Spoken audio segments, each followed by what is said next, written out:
ఈ బిజినెస్ ఏదైనా మీ ఊర్లో ప్రమోషన్ చేయాలంటే అది సుమన్ టీవీతోనే సాధ్యం. ఇప్పుడే సంప్రదించండి.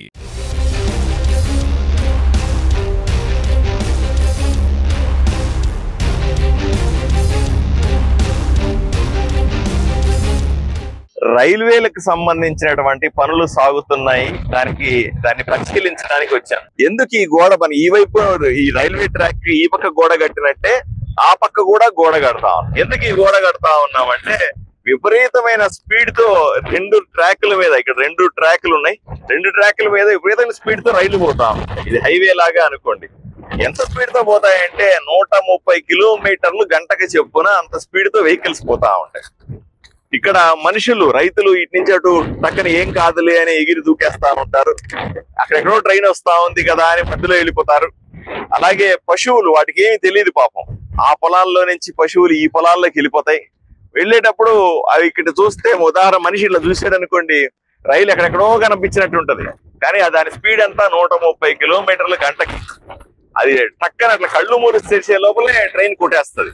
ఆ రకంగా ప్రమాదాలు ఎక్కువగా జరుగుతున్నాయన్న ఉద్దేశంతో రైల్వే శాఖను ఒప్పించి సుమారుగా 8 కిలోమీటర్ల సంబంధించినటువంటి మనకు వాల్ కడతా అంటే గోడ కడతా ఉన్నాం. సిమెంట్ గోడ.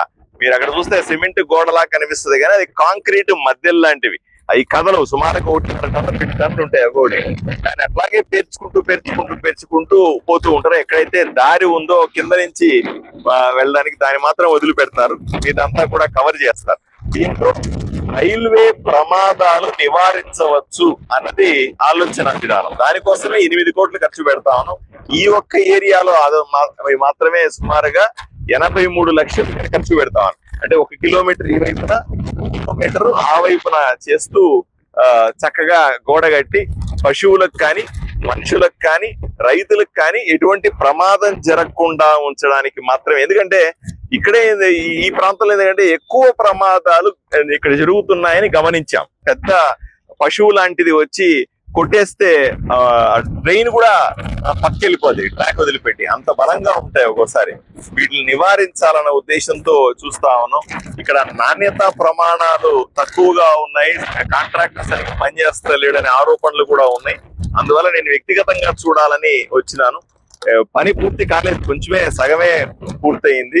ఇంకా సగం చేయాల్సి ఉంది. అక్కడక్కడ పెచ్చులు ఊడిపోయి ఉన్నాయి. వీటిని కూడా కాంట్రాక్టర్ దృష్టికి తీసుకెళ్తా ఉన్నాను. అలాగే రైల్వే అధికారులు కూడా ఇక్కడ ఉన్నారు. రైల్వే అధికారుల దృష్టి కూడా తీసుకెళ్తాను. నాణ్యమైన వర్క్ చేయాలని కోరుకుంటాను. ఎందుకంటే వర్షాలు పడుతున్నాయని ఆపేశామంటున్నారు. వర్షాలు ఇంకా సీజన్ కూడా వచ్చింది. ఈ సీజన్ లో కాకపోతే నెక్స్ట్ సీజన్ లో చేసినా ఇబ్బంది ఏమీ లేదు. కానీ నాణ్యతతో వర్క్ చేయమని. ఎందుకంటే ఈ పని ఒకసారి చేసిన తర్వాత ఇంక 20-30 ఏళ్ళు ఈ పని చేయరు మళ్ళీ రైల్వే నుంచి కూడా.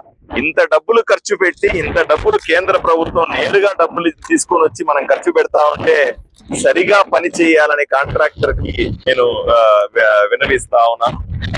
ఆయన మంచి క్వాలిటీతో ఎందుకంటే ఏదో డబ్బులు తెచ్చాం కదా, ఏదో పనులు జరుగుతా ఉన్నాయి కదా, ఏదో కాంట్రాక్టర్ చేస్తున్నాడు కదా వదిలిపెట్టేస్తే వాటిలో నాణ్యత సరిగా లేకపోతే మళ్ళీ మన ఆదోని ప్రజలు మనమే నష్టపోవాల్సిన అవసరం ఉంటుంది. సో ఈ ప్రతి ఒక్క చిన్న విషయాన్ని చూసుకునే అలవాటు నాకుంది. డబ్బులు తేవడం మాత్రమే కాదు, ఆదోనిలో ఖర్చు పెడుతున్న ప్రతి ఒక్క రూపాయి కూడా సరైన విలువ ఇస్తున్నామా లేదా, సరైన నాణ్యత ఇచ్చి మనం పనులు చేయించుకోగలుగుతున్నామా అని చూసుకోవడం కూడా చాలా ముఖ్యం. అందువల్లే ఈ డిజైన్ ప్రకారంగా ఏదైతే ఇక్కడ డిజైన్ మనం ఇచ్చాం వీళ్ళకి కాంట్రాక్టర్లకి, ఈ డిజైన్ ప్రకారంగా వర్క్ జరుగుతున్నాయా లేదా అనేది చూసి అవసరమైతే పని పూర్తయ్యే సందర్భంలో ఇంజనీర్లు కూడా చెప్తా ఉన్నాను, లేదా మిగతా కాంట్రాక్టర్ కూడా చెప్తా ఉన్నాను, జాగ్రత్తగా ఈ పని పూర్తి చేయాలని, నాణ్యతతో పని పూర్తి చేయాలని, అదే విధంగా వీలైనంత తొందరగా పని పూర్తి చేయాలని. ఎందుకంటే ఈ సంవత్సరాల కొద్దీ దీన్ని ముందుకు లాగితే కూడా లాభం లేదు. డబ్బులు తెచ్చేసాం, పని మొదలు పెట్టాం, టకటకాని ముగించేసి చక్కగా కట్టేస్తే యాక్సిడెంట్ తొందరగా నివారించడం సాధ్యం అవుతుందని నేను ఈ రోజు ఇక్కడికి వచ్చాను. కర్నూలు నియోజకవర్గం ఎక్కడెక్కడైతే సమస్య ఉందో, ఎక్కడెక్కడైతే కంప్లైంట్ ఇస్తారో, ఇప్పుడు మనం ఏం చేస్తాం, రైల్వే వైపు నుంచి కూడా 2-3 కార్యక్రమాలు చేపడతాం. ఒకటి రైల్వే అండర్ బ్రిడ్జ్లు, ఓవర్ బ్రిడ్జ్లు. అంటే రైల్వే గేట్ తీసేశారు ఇంతకుముందు. రైల్వే అంటే ఈ పనులు జరుగుతున్నప్పుడు ట్రైన్స్ మరింత వైడెన్ చేస్తున్నప్పుడు ఈ గేట్ల వల్ల డిస్టర్బెన్స్ ఉంటది. గేట్ల వల్ల ఎవరు గేట్ పెడితే కూడా దాని కింద నుంచి దూరిపోతారు, పైనుంచి దూరిపోతారు, సైకిల్ తీసుకెళ్లిపోతారు, మధ్యలో పోతే చాలా ప్రమాదాలు జరుగుతున్నాయి. రైల్వే గేట్లని తీసేసాం.